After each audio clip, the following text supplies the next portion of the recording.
మొదటిసారి మనకు వచ్చిన సమాచారం ఇది. అతను కౌలుకి సాగు చేసుకోవడం మాత్రం 4 సంవత్సరాల నుంచి సాగు చేసుకుంటున్నాడు. అగ్రికల్చర్ డిపార్ట్మెంట్లో తర్వాత దానికి సంబంధించిన వాళ్ళు వేయాలి. మనకు ఎంతసేపు ఉన్నా కూడా దాని క్వాంటిటీ, తర్వాత ఎన్ని మొక్కలు ఉన్నాయని చెప్పేసి అనేది మాత్రమే వస్తారు.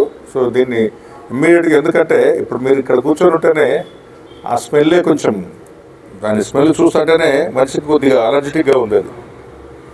సో పచ్చిదే. ఇంకా అట్లాంటిది దాన్ని డ్రై చేసి దాన్ని పొగగా కన్వర్ట్ చేసుకొని అందరూ కూడా యూత్ అంతా పాడైతూ ఉంది.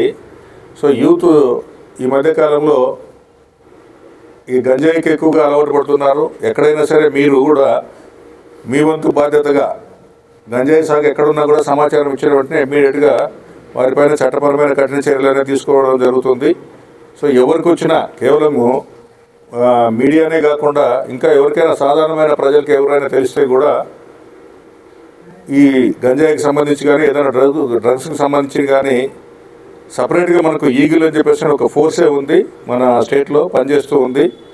ఇంతకుముందు మన కర్నూలు జిల్లా ఎస్పీగా పనిచేసిన ఐజీ గారు ఆకే రవికృష్ణ గారి ఆధ్వర్యంలో జరుగుతుంది. అంతేకాకుండా మన కర్నూలు రేంజ్ డిఐజీ గారు కోయ ప్రవీణ్ సార్ అయితేనేమి, తర్వాత మన కర్నూలు జిల్లా ఎస్పీ గారు విక్రాంత్ పాటిల్ సార్ అయితేనేమి, ఈ డ్రగ్స్కి సంబంధించి ఎప్పటికప్పుడు మాకు వీటిపైన రియాక్టివ్గా కాకుండా ప్రోయాక్టివ్గా మీరు రెస్పాండ్ కాండి అని చెప్పేసి అని చెప్తూ ఉంటారు.